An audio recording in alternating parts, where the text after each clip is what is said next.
Welcome back to the Lehigh Valley Arts Podcast, where we will explore the local arts culture and community in the Lehigh Valley. We'll be doing this through conversations with individual artists, administrators, and organizations. We'll discuss all types of mediums with the goal of enriching local arts culture. Hey everyone, and welcome back to the Lehigh Valley Arts Podcast. My name is Ben, and today I will be joined in the studio by Elizabeth Johnson. Elizabeth Johnson, an artist and exhibition curator, began writing reviews for artpractical.com in San Francisco, California, and later covered exhibitions in New York City, Philadelphia, and the Lehigh Valley for the artblog.org. She has written for artcritical.com, Art Voices Magazine, figureground.org, the Brooklyn Rail, and deliciousline.org. She currently interviews artists for Gross McLeaf Gallery in Philadelphia and Philadelphia gallerists for the artblog.com. She curated the Big Painting Show at Workspace Limited in San Francisco's Mission Direct and has since curated shows that mix local and visiting artists at Lafayette College, Cedar Crest College, Brick and Mortar Gallery, and the Soft Machine Gallery, all in the Lehigh Valley. She co-curated Pathological Landscape for Marquee Projects in Bellport, New York, and Residential Tourist for Gross McLeaf Gallery in Philadelphia. Solo shows have been held at Cafe Museo, and most recently the show Worry on display at Soft Machine Gallery. San Francisco Museum of Modern Art, Canada College, Redwood City, California, Fort Mason Center for Arts and Culture at San Francisco Museum of Modern Art, Artist Gallery, and, in 2019, Cedar Crest College. After receiving a BA in Fine Arts from Bard College in 1986, she lived in San Francisco, California for 25 years. She moved to Easton, Pennsylvania in 2011. She makes oil paintings that suggest dimensional space using curved and warped images. A big part of today's interview will focus around that show Worry. Worry features 22 artists from Philadelphia, the Lehigh Valley, New Jersey, and New York in the hope of soothing shared political and cultural anxieties by revisiting classical drama. Loosely modeled on Penelope, Odysseus, and Athena from Homer's Odyssey, Worry compares Penelope's suitors to a throng of stubborn anxieties which might be mitigated through art rather than annihilated. Worry compares Penelope's suitors to a throng of stubborn anxieties which might be mitigated through art rather than annihilated. Emphasizing Athena's association with protection, handicraft, and wisdom, but not war, Worry identifies Odysseus not as a military hero, but in terms of the joy of wandering and distraction. Elizabeth, thank you so much for coming into the studio today. I'd love to get this episode kicked off by asking you how you got involved with Soft Machine Gallery. When I moved here from San Francisco in 2010, I kind of started sniffing around for galleries, and they had a space over, I think it was on 10th Street in Allentown. And I met them. It was a small space, and I was in a show, one of their shows at that time. So that was like way back in 2011 or 2012. Very cool. And we've always kept in touch, and they're on my mailing list. As you know, in the Lehigh Valley, you get to know like different people that do different things, and you kind of keep track of them. So we've kept track of each other. And then recently, even John had to go through a whole remodel. I don't know if you heard about that. Yeah. How arduous that was. They were dealing with code stuff from the city. They had to spend a lot of money, like 5 years. Very hard. So once they got that settled, Eva invited me. She just said, hey, let's do a show. And so I started Worry last year, October. Wow. So it took a long time. I could imagine. Of course, I'm doing other things. Sure. But it is a long process, and I'm not a serious, educated PhD type curator. I'm what you could call a guest curator. Yeah. I just float around and do things for fun. Tell me a little bit about what goes into that feeling as a guest curator, because there really is at times a perceived strain between being the gallery themselves curating it and having a guest curator. I started out guest curating for colleges. So I've done Cedar Crest College, Lafayette College. I did a space in San Francisco when I lived out there. And you just kind of, the opportunity arises and you say, okay, let's go for it. And you generally have a host person that you like or trust. You got to have that, like an anchor, somebody you feel like they've got your back, and there's no money in it. You should know.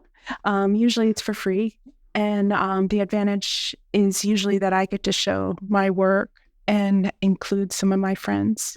And it's a party. For the most part, it's the opportunity to have a party, show your friends, show yourself, get people to meet and network. And that for our opening in May 27th, it was just this madcap party. Everybody was talking and gabbing and eating and drinking, and it was wild. I didn't have a chance to sit down once. It was really, really fun. That's awesome. So you want your friends to meet each other. Yeah. You want them to give, maybe hook up and have opportunities with each other. I was excited to introduce Rennie Molinar and Rocio Cabello, who I met through writing for the art blog in Philadelphia. It clicked in my mind that they would have a lot in common with Eva and John. So I did an article about them, and the timing happened, that was like January of 2023. So the way the timing was happening, the artists, I just started assembling the show from the artists I was meeting and the people I knew each already, that.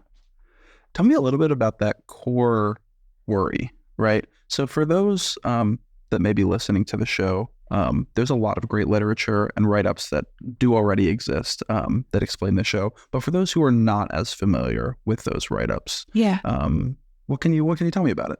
Worry? Well, you're worried, aren't you? Oh, politics. Yeah. The social situation, all the, unrest, polarization. You read the paper, you watch TV, you listen to what's happening. My biggest worry is climate change. And I feel like personally that that's the underlying cause of a lot of the gun massacres and unrest that we have, is that people are upset and they don't know how to express it. So we have root causes. For me, the root cause is climate change. Other people would have other opinions. So I thought about the show. I've been thinking about it for about a year or two. I have a list of possible shows happening all the time, just ideas. And when Eva said, let's do a show, I said, we should do this one. And of course it opened, and there was the big debt limit debacle in the Senate at the time. Was like, yeah, of course. Every step we take, there's another major crisis. You feel like you get over COVID, and then there's something else, and then there's another shooting. And so I'm worried and you're worried. Yeah, for sure. So with that in mind, you have a number of works in the show as well, 2 works. What can you key me in on about how you took that show's theme and applied it to the works that you have in the show yourself? Yeah, it's a good question. So I started with the term worry and that idea, and then I started to think about the artists that would fit. Yeah. And the first artists that I started to pay attention to were mostly women who do handcraft, anything that is meditative, time-consuming, something that they do to escape from thinking too much about what's happening outside the studio. That's where the show started, and that made me think of Penelope. From the Odyssey. And I started by inviting about 4 women who work with woven, the idea of weaving or embroidery or sewing. And then once I thought of Penelope, I thought, well, I might as well use the Homer's Odyssey as a whole. And the next group of, I started picking photographers because I thought of Homer. Homer's not even necessarily a person. It could have been many authors, we understand.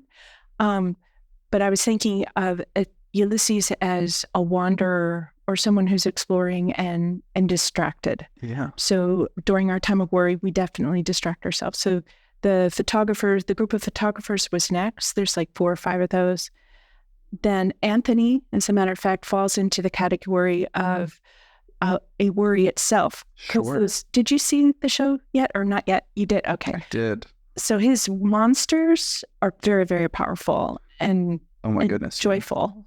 So he and then Rennie Molinar with the flag, with the cross, religion and state. Oh, certainly. The book burning, Frederick Wright Jones's cardboard chainsaw and gun. Yeah. All those are kind of like scary objects. And I just kept building from one subject to another. And I didn't even reread the Ulysses until right before the show opened. Wow. So it just kind of came together organically. I'm not really fussy and controlling. I just let it come together organically. The problem is not inviting too many artists. Sure. Because you want everybody to come to the party. Totally. So there has to be a point, usually around 20 artists. I'm like, okay, this has to have a deadline. Yeah. Now, there is an installation portion of this. Yes. What can you tell me about that installation and what went into choosing which artist you were going to have do an installation? So Morgan Hobbs she's the assistant director at Gross McLeaf Gallery. Mm-hmm. And I know her work. And I also know Bruce Wall because he lives in Easton. And when I saw his new work and her new work, it just clicked to put them in those two side-by-side rooms in the Soft Machine Gallery. And their work together represents Athena to me, rather than treating her as a single sculpture or an object. I was thinking of her as more atmospheric and experience. And the way the gallery is set up, from the beginning, I was thinking of Bruce's work as the destination for the whole show because it's so joyful. Yeah. Morgan's work supports Bruce's and gets you ready for that big, I say cacophony, but it's just like over the top. Yeah. Joyous colors, shiny. Oh, yes. It's beautiful. Certainly an experience in itself to walk into that room and just be washed over by the reflections and the colors all throughout it. So I felt like the show worry should reward you. Mm. So you're going through the whole process like Ulysses, all these trials and travel and going through all of these other artists. And then at the end with the subtle relationship between Morgan and Bruce was, I hope that you're giving me some kind of like a feeling of, this goes further than just repeating the story, that this is a personal experience. Certainly. Programmatically, that room certainly felt like the last stop in the show before going back through it. Would you say that was an intentional choice? Because I knew the space, Eva's gallery, and being a guest curator, every gallery is different. Sure. So the next time, there's going to be another physical space, and how a story fits within that physical space will take form. Awesome. Well, I'd love to dive a little bit more into you personally as an artist and your career. So, your bio mentioned that you started in San Francisco. Yes. Yeah. So tell me about San Francisco, and maybe we can try and do an abridged version of San Francisco to where you are now. I grew up near Gettysburg. So I am from Pennsylvania, and then I studied at Bard College in upstate New York, and then went to San Francisco. Okay. So I was like in my late 20s when I moved to San Francisco. And obviously, like many kids, I'm graduated, I want to go someplace exciting. So that was the place I chose. And I started with, I was lost, as many are after college. And I did house painting. I did flower design and delivery. I worked in a Chinese bookstore. I lived in the Mission District in San Francisco, which is now very, very expensive, but it was pretty rough and ready and fun in the 80s and 90s. It was very international. A really exciting place to be. I am not an MFA product. I'm an artist that kind of is partially self-taught, and then I study other artists, and then I've developed in ways that I try to help other artists. That's how I figured that's how my career has unfolded, that I can kind of climb. Sure. Is by being useful, helping others, and then helping myself, having myself get help. So I was, maybe like 1990, I started a wallpaper business. So that's a fine arts type of business. It's contracting. I made good money. So that would be, like a big turning point for me. Throughout that time period, I always had a studio. So I would rent somebody's garage or, have a room in an apartment. I always kept painting. I studied figure drawing at the Mission Cultural Center in San Francisco, which was a place where I met most of my friends, my San Francisco friends that I still keep in touch with. Yeah. So figure drawing's a big deal in San Francisco. I also painted the ocean for a spell.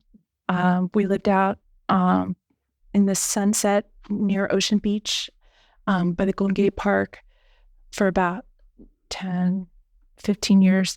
My husband was at Bard, so he came and joined me. He also worked in the wallpaper business. But I started writing in 2009 because I felt like I wasn't getting anywhere in my career.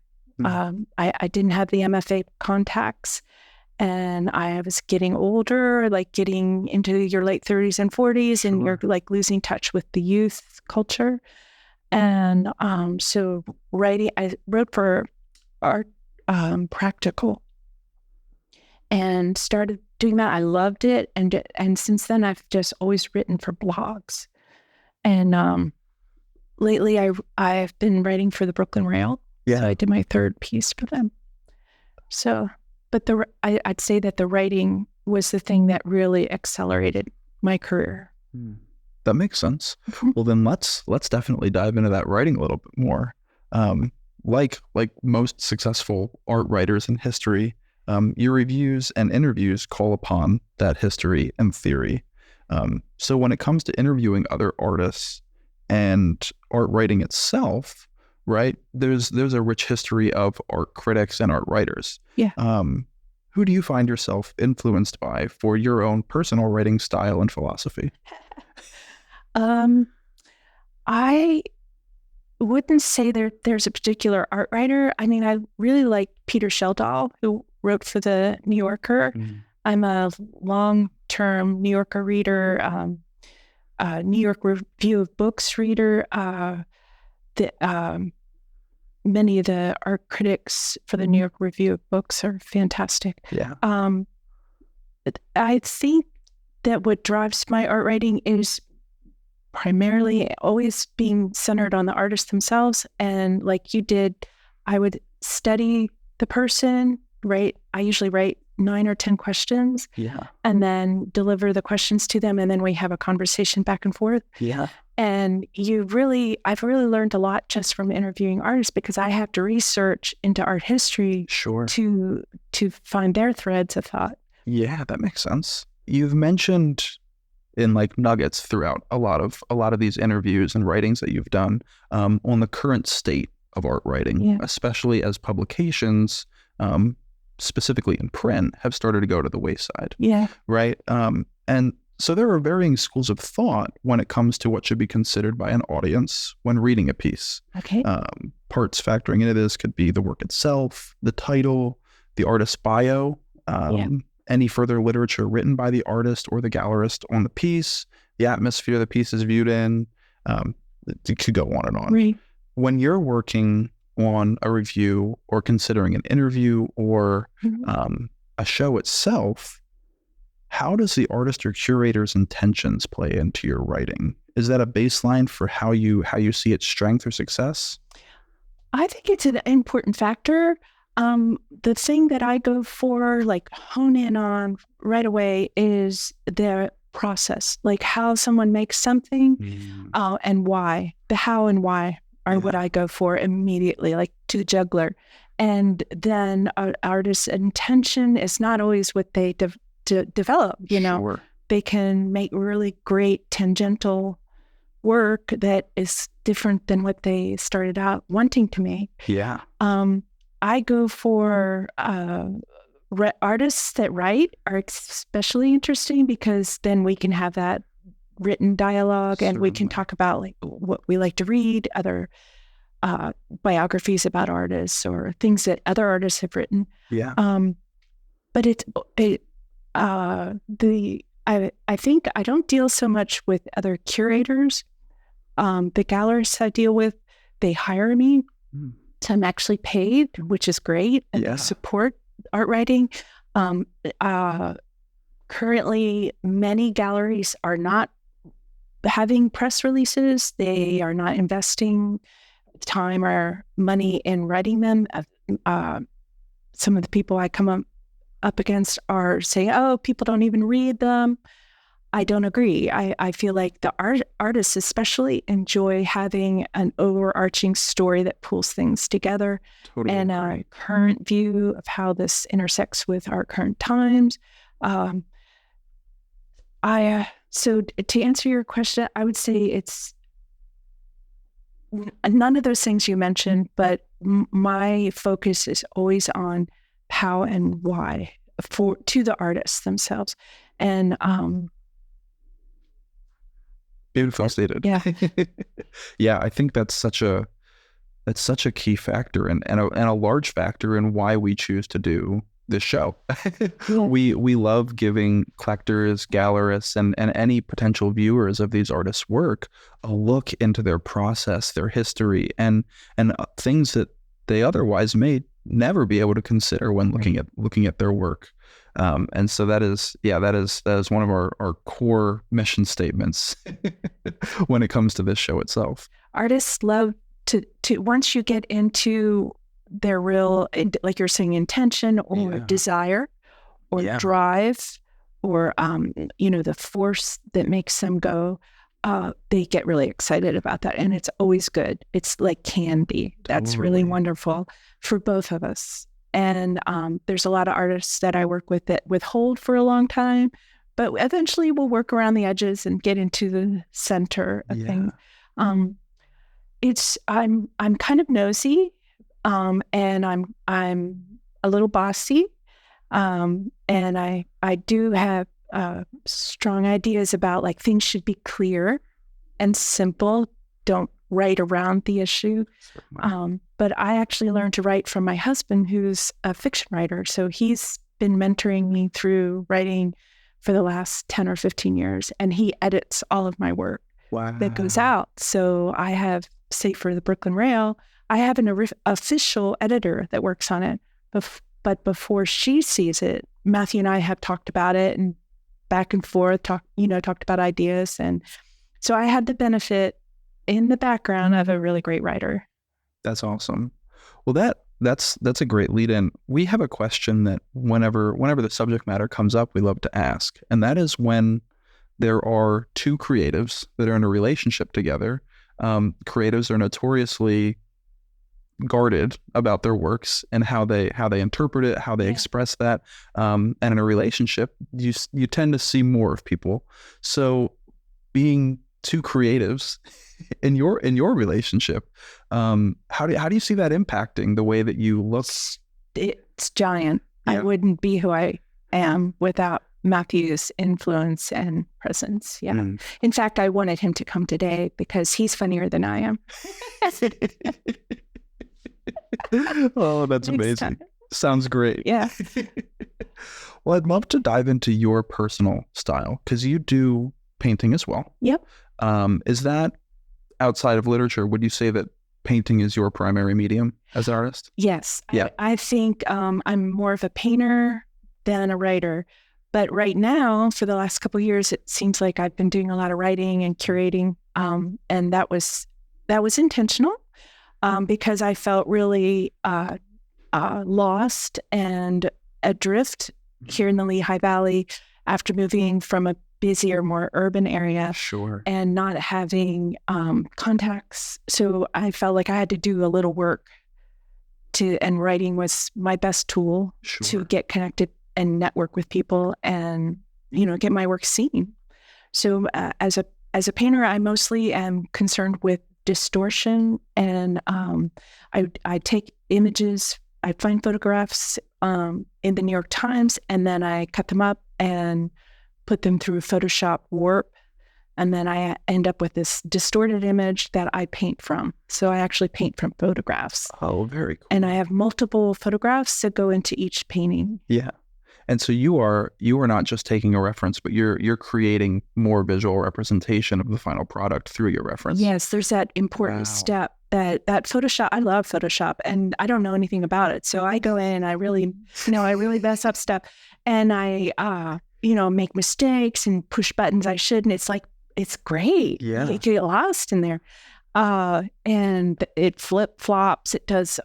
They have all of these inventions, what you can do with pixels. Pixels. So I paint from those strange things that I develop. That's amazing. Yeah, when Elizabeth and I went to the show at Soft Machine, that was really the first time that I got to be and sit with your work. And I was thinking about that theme worry the whole time.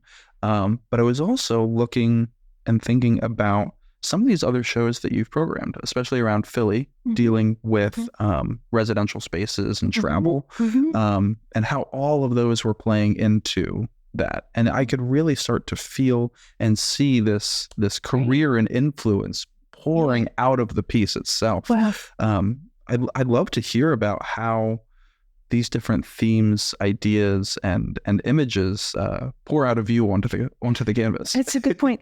So Pathological Landscape was in Long Island, Marquee Projects, Residential Tourist in Gross McLeave. Then I'm So Glad I'm Just Like You is Sarcastic. That was here, Brick and Mortar. And let's see, Lafayette College was a Bittersweet, Passing Bittersweet, which was a tribute to Ross Gay, the poet, who was at Lafayette College. So all of those things, it is pouring out, and it is very energetic and distraught. The abstract side of my painting is very busy, atmospheric, layered. I scrape back a lot, and I apply paint, and it takes me a long time to make a painting. I'm not one to make a lot of work. I will be like Joseph Cornell, who has like few pieces, but they were very important to me at each step. Sure. I'm not a quantity artist. The little painting at the Soft Machine right now has a figure floating up into the corner. They have a kind of psychological distraught quality about them. Yeah. The big one, Adamaruv, has a lot of things like boats and cars and movement and, in other words, escape. So let's dive into this first piece. Would you mind pronouncing the name for me again? Silkuth. Silkuth. All right. So this piece that we're going to talk about is Silkuth, which was made in 2022 and is 16 by 20 inches and made by Elizabeth Johnson. The color palette resembles 19th century colors, and in the top right corner has a childlike figure who is wearing blue shorts, and the rest of the figure is fleshy tone. As you move toward the middle of the piece, you start to see these brushy strokes that are more muted colors. You get blues, you get beiges, you get black, and you get some green. Am I right in saying there's some green in there as well? And then as you move down to the left-hand corner, you start to see what looks like more palette knife tones. You're getting blacks, you're getting a lot more darker greens, some purples, some oranges, and then in the left and right top corners, the top left corner, you're seeing an almost cloud-like shape. And in the bottom right corner, you are seeing a black and blue, I'm not sure. Rocks. Rocks. These rock-like figures. And there are rock-like shapes all throughout. I'd love to dive more into this piece, and hear about what you're aiming for with it. It's kind of like a psychic space. Okay. Maybe the imaginary space that you have, like when you first wake up in the morning. For me, when I first wake up in the morning, I feel great, regardless. And it's like a kind of dream time. I'm still in that kind of dream world. So this kind of painting space that I try to reproduce in materials would like to be as happy and free as that first time in the morning feeling of possibility, infinite depth. Anything can be thrown in there and will make sense together. Yeah. I usually work with at least two or three definite subjects, like in that case, 2 figures. And then the rest is more abstract and open, churning energy or fire or water or air. How did you come to the decision to use that childlike figure in the top right corner? It's absolutely intuitive. So I have my stack of source material. Yeah. Once I found the face, that half face that's in the painting, I go through lots and lots of other photographs, and I just recognize it. I guess that's the best way to say it, that I recognize that that's the one that has to go in the corner. I generally work from the corners in my paintings. Corners are very important to me. Mm-hmm. I like to leave the middle empty. Other artists will put the most important thing in the middle, but I like to leave it empty in a zone of where the viewer can go into it. Yeah. As much as I say I know that was the figure that would work, there were also behind that decision 100 times where I knew that this was the thing that would work and it didn't. Yeah. So it's trial and error until it really does work. So, and knowing that moment is, I don't know if it's a fact, it's a combination of what I had for breakfast and how much coffee I drank and what day it is and the stars aligned, and I don't know how it works, but there is a right thing. There is a right thing. Mm. You talked before a little bit about your process and your reference images and how Photoshop plays into that. What did that process look like for this piece? For that piece, they were pictures. One picture of an actor on a stage in New York. I use always the New York Times images I cut out of the New York Times. So it was just like half his face. I want to use photographs in a way that there's no copyright infringement issues. And I change them quite a bit, and they're just a leaping off place. The picture of the kid probably carries more of the original photograph in it because of the way the hand was and the way the figure is foreshortened in space. And the angle of the original photograph was really good, that it could fit right into that corner. Wow. So the way that the photographer took the picture originally just fit perfectly into that corner. But that's just chance. Sure. You know? I'd love to talk about the other piece that you have. Adam Aroof. Adam Aroof. This piece is significantly larger. It's a pun on at a remove. So it's Adam Aroof. It's like a mispronunciation of at a remove, but that's awesome. A little pun. This piece is significantly larger than 16 by 20. Yeah, 52 by 64 inches. Yeah. And you see a lot more of those residential spaces starting to leak into it. Yep. I can give you the piece. Would you be interested in trying to provide an audio description here and now? I'd be happy to. Awesome. What I mentioned before is just generally how we've done audio description in the past. We try and stay away from interpretation more and more toward just more factual, more closed caption style. Okay. So there's 5, 6, or 7 areas in this painting. One has a burning house or a destroyed building on the right-hand side. Below that is a slice of sea with 2 ships.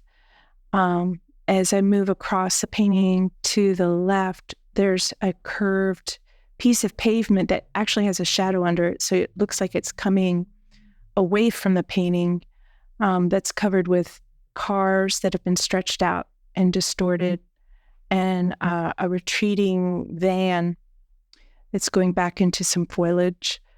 The top of the painting has a very distant, weak sun, part of a tree, a backwards corner, an abstract shape that looks like a corner. And one of the most important parts of the painting is the center, in this case, not empty, which is a combination of a house and a tree that is taken from a very distorted photograph that in this context looks like a reflection. And it's also in this shape of a ship. So I felt that was very close to the idea of the Odyssey. The right-hand top corner of the painting is mostly purple and green and orange, more abstract, chunky bunches of scraping and painterly stuff. But it's definitely, the overall effect of the painting is gray. All of those colors together add up as a gray experience. Awesome. So tell me a little bit about the choice for the center of this one not to be empty. There you go. It, again, is something I found. Many layers are painted to make each painting. And when I get super frustrated, I will take turpentine and dig back into lower layers and see what I can find. So wow. I mine into, and you can do this with oil paint. You can't do it with acrylic. Sure. So I'm very hard, the artists go through all kinds of struggles. And but on that particular day, I remember I thought, well, I'll just wipe back and see what I find. My work is about self-discovery through material discovery. So I found that kind of ship-like former landscape, little snippet of the landscape, and I thought, oh, this is great. I'm going to keep that now. And that gave me a toehold to continue building and build forward again. Yeah. So I'm very destructive. Well, you've mentioned a few times now about destruction and that process in your work, as well as mentioning that you prefer to work with oils. Mm-hmm. Is that ability to dig in with the turpentine a big factor in your choice to work with oils over another style of paint? For my generation of artists, you either worked in oil paint or acrylic if you were a painter. Maybe watercolor. Watercolor was less respected in the 80s when I was studying in school. So from the beginning, we worked in college with acrylic, but oil was considered the serious form. So I'm fine with I've always stuck with it. I know from interviewing artists these days, especially younger artists, everybody works with every kind of material. And in colleges, they're encouraged to explore, go find your material. At the time that I was in college, it was learn to paint, learn to draw the figure, learn how to draw. They're more like rigorous, sure, like kind of old-fashioned skills that maybe aren't as popular today. People are exploring more today. Yeah, certainly. It feels like there's less structure now than there was before. And not to say that's a good or a bad thing specifically, but we're definitely seeing many different kinds of artists that in the past would never have seen the success that they're seeing today. Correct. Yeah. I'd love to hear about this show programs a number of artists who are working like that. And yourself with that education. I'd love to hear about how you put aside maybe that educational feeling or that older interpretation of those mediums, right. And bring that into your own curation.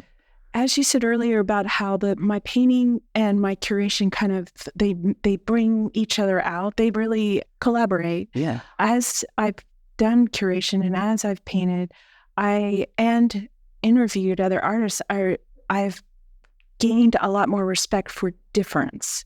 So where originally when I was younger, I would have looked down on someone who doesn't do what I do, because obviously you're more myopic when you're younger. Now I realize it's just this vast richness, different, and a curation experience is a opportunity to show how different those artists are, but how they hold together with a theme or a story. So I use the story to kind of hold together different impulses. And I really, when I'm picking the work, especially for Worry, I made sure that it was all different approaches, that I didn't want to repeat and have like all landscape painters or all figure painters. Or Sure. Like sure. I think that comes across very, very clearly in the show. Everything from you have paper assembly, creating a much larger work to she teaches here at Cedar Crest. Oh, very cool. To the cardboard sculptures, to the wire sculptures, to the found object assembly, textile work. Really, it feels like everything is. And those are all things that are going on right now. If you took a survey of what's going on in the art world right now, all those things, street photography is everybody takes photographs with their cell phones. Yeah. And there's a lot of people that are selling them and showing that, maybe get it shown in a gallery. The fiber arts, weaving, all of that is very popular now. Santi Johnson, who's in the show, is actually, she works for the government. She embroiders the flags for the president. So she is a special artist. She's hired by the government to embroider those two flags that sit behind Joe Biden. Santi's workshop made them. Wow, that's amazing. And she works at the Masons down in Philadelphia. So there's amazing people that are doing all these very weird and different things right now. So might as well pay attention to them. It's not like it was in the 80s. Yeah. I'd love to hear more about your personal connections to the Valley. We're the Lehigh Valley Arts Podcast. Right. But we also know and acknowledge that the surrounding areas, Philly, New York, DC, Boston, and even further on the other coast, there's a lot of important opportunities and things that artists can do to further their career. So I'd love to hear about your connection to the Lehigh Valley, as well as your philosophy for local artists and getting themselves out there. Right. It's a problem, because you have to go to New York and you have to go to Philadelphia. That's the solution. And you have to meet people outside of the Lehigh Valley. You have to make your contacts. I have contacts here. I have contacts elsewhere.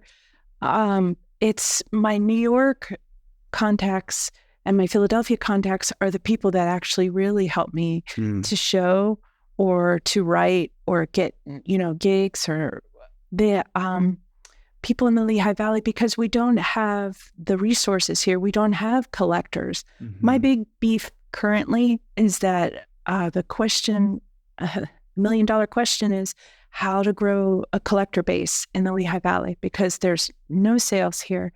The Worry show, no sales yet that I know of, and we have a lot of great art. People have come. The people that come maybe can't afford to buy art. I can't afford to buy art. I would love to buy one of Anthony's pieces, but so people who buy art, it would be great if there were interior designers here in the Lehigh Valley who support artists and make a point of getting their clients to look at art and buy art, or some kind of resource agency that would help people get interested in buying art. I know the Allentown Art Museum tries. Mm-hmm. Max does a good job. He does a lot of art. But there has to be a bigger umbrella asked to take this on. But I think that there are a few collectors in the area, but even those folks would drive to New York, to Chelsea, and spend the day shopping, where they have like 100 galleries as opposed to. So it is a problem. Yeah. my advice is you got to leave the Lehigh Valley to help the Lehigh Valley. So, to me, it comes a lot back to this philosophy of travel, right? There are people who will travel and live in a place, and there are people who will travel, learn, take in experiences, and bring that back to help their community. And I think there's a big distinction there. Not necessarily that one's good and one's bad, but just if you are so locally focused, don't be afraid of traveling. Don't be afraid of getting yourself out there. Bring it back. And writing is my way to bring it back and also stay connected to the New York or Philly. It's totally. I feel like artists, since the 90s, artists have been very DIY. I mean, that just became a thing. We had to do it ourselves. It's gotten bigger, which is great. Yeah. And each artist, I would say it's helpful to find a way that you can give something to the art world. You have a skill of some kind that's useful, paid or not paid, and get yourself in there and meet people. It's just a matter of trying to build relationships with your peers, people who are at your level of development. There's always going to be, the better artists, the more successful people that you love or hate, and the people under you that you feel like, oh, stop calling me. There's always there's always inequality. And in fact, in the Worry Show, one of the big factors is I've had artists of different levels. There's very well-known artists, not very well-known artists, amateur artists. I like to do that. And I like to also stress that, say, Bruce Wall's piece at the end of the show I gave him a lot of attention. He was on the postcard. I really pushed his work. Yeah. He is the end of the story. And artists I talked to in the show were upset, not particularly about him, but like, oh, maybe, I didn't get enough space, or you only used 3 of my pieces, and that's, the square footage is not equal. And I always do that in my shows. I want there to be a real world example of the inequality in terms like some people are really booming now. Some people, okay, maybe next time I'll give you more, maybe not. Sure. I don't feel like I have to be equal because the show itself is to serve the story, not that everybody gets a 5x5 square footage. Yeah. Yeah. That's fascinating. My interpretation of that was very different. But hearing you say that makes a lot of sense. My initial interpretation was looking at your writing and understanding things like pacing, right? And using these pieces and the number of pieces and how they are in the pacing of the Odyssey. Yeah. I like that. Yeah. But I think what you said is beautiful. Yeah. and for instance, the photographers, there were different sizes. I didn't have the photographers all print at the same size. So difference is important. I would say for our time, difference is really a key quality of our time. A key texture of our time. Certainly. So, Elizabeth, thank you so much for coming in today. It has been a joy talking with you. Thank you. Thank you, Ben. Thank you.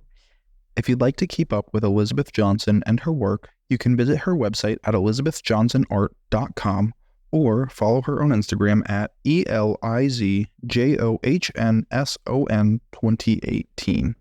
The rest of today's episode will feature short segments from a few of the artists featured in Worry.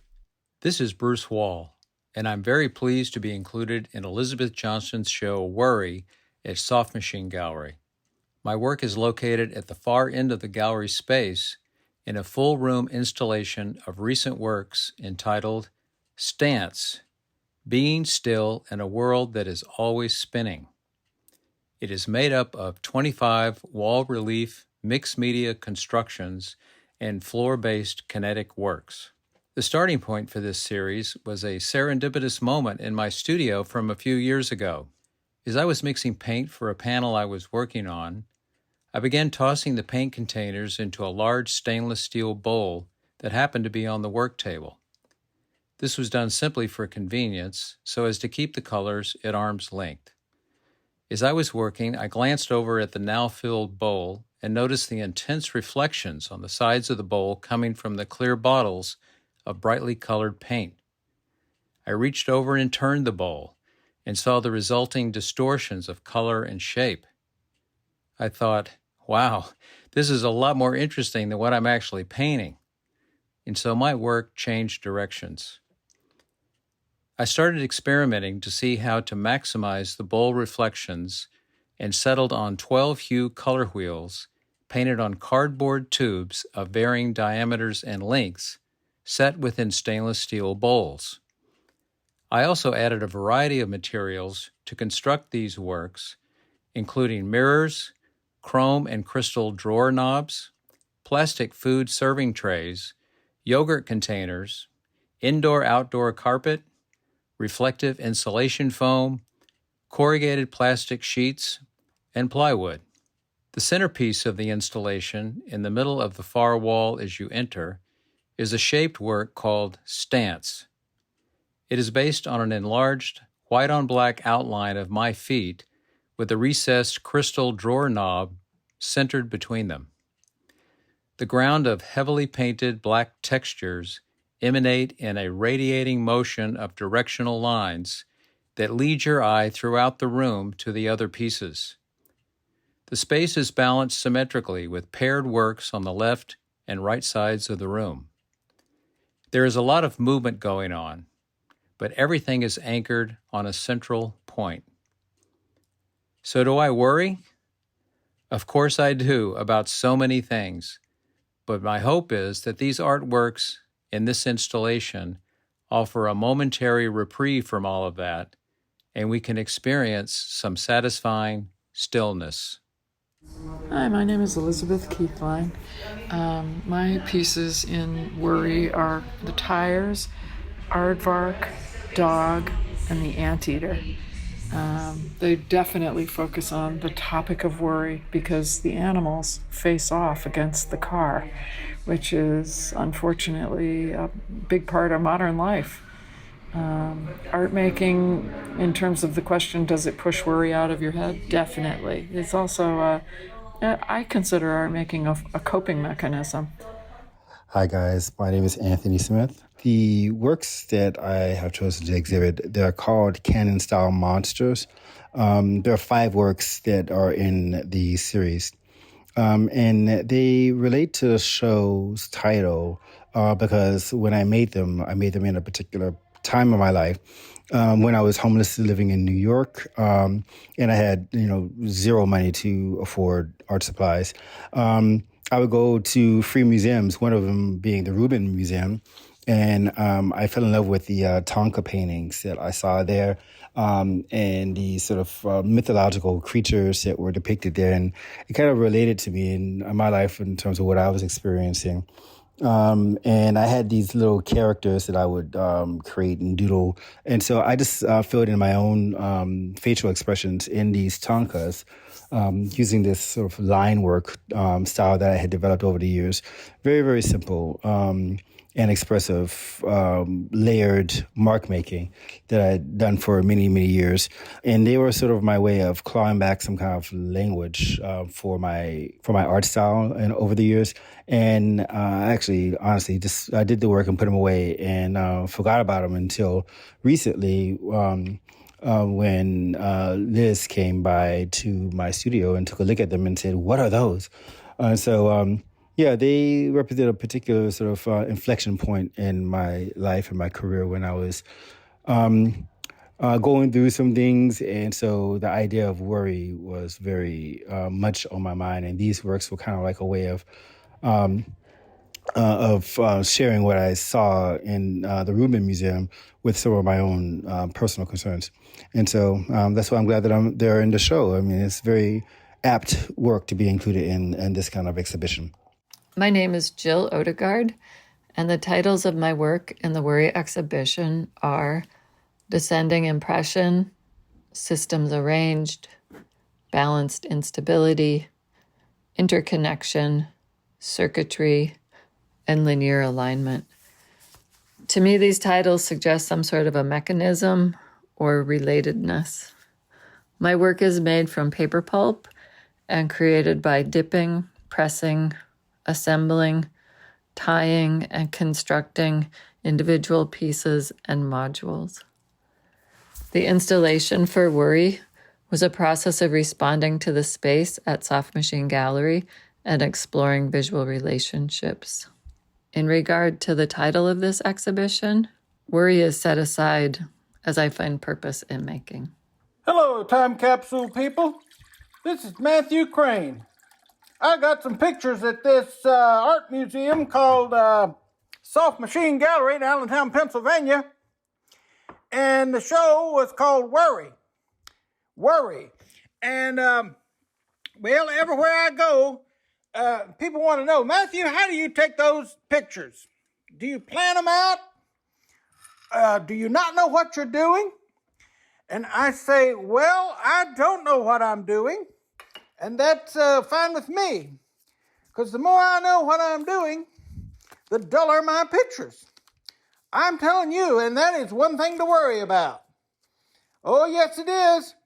You might think that it's all just hunky-dory going around snapping pictures all the time, but it's actually, it causes anxiety. It really does. It makes me anxious. It makes me worried. I dread doing it. I don't want to do it. I like doing it, but I don't want to do it. It's a complicated mess, taking pictures. I wish I'd never started taking pictures. I wish I could just be happy, I don't know, singing Teen Angel for the rest of my life. No, I've got to start taking pictures. Well, there's some chocolate, but it's not very good-looking chocolate. Well, it's good-looking chocolate. I mean, I ate every bit of it. But what they call the composition, you see, it's a composition of it. It just looks like it's just splattered out there, and he just took a picture of it. I mean, where's the formality? What's he saying? Well, I'm not saying anything. I'm saying something now. I'm saying I'm short, and you'd be short too if you lived in a file cabinet. Hello, this is Frederick Wright Jones. You talk about worry. I think all of my pieces have this one characteristic that carries through them. It's the idea of the uncanny, right? They all sort of, either through scale or material, sort of defamiliarize subjects that we know. The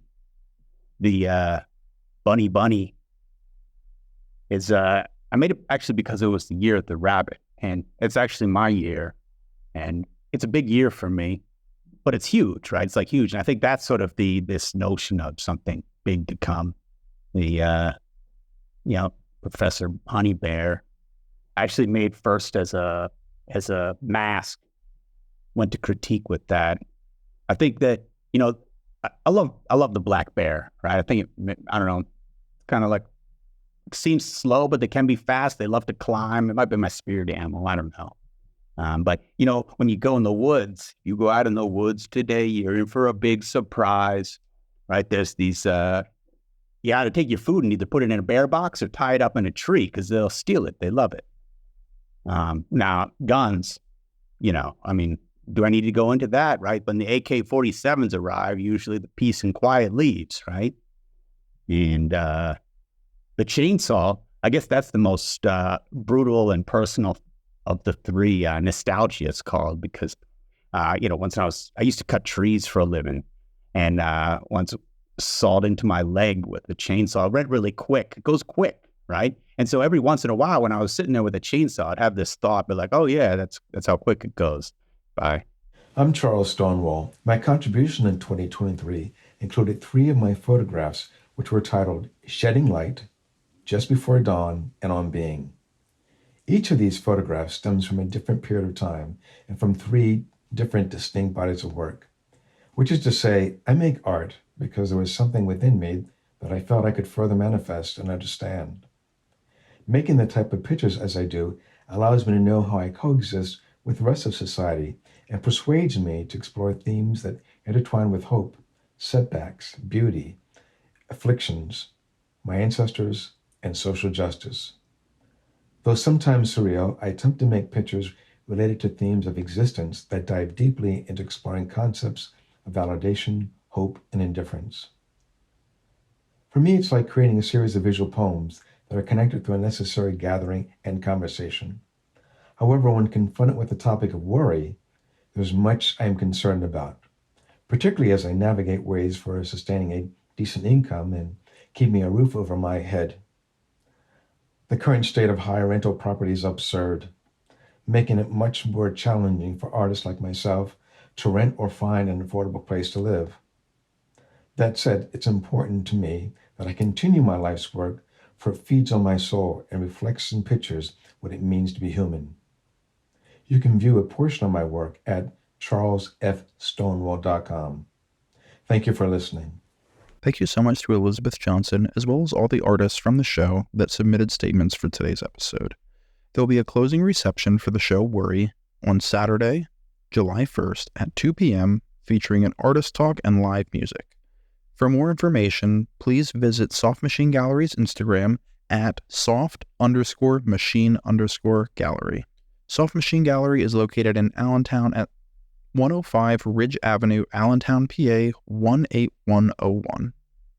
Thanks for tuning into the Lehigh Valley Arts Podcast. We'll catch you next time. Thanks for tuning in to the Lehigh Valley Arts Podcast, a Steel Pixel original series. Don't forget to like the podcast, leave us a review, and follow us on both social media and streaming services at Lehigh Valley Arts Podcast.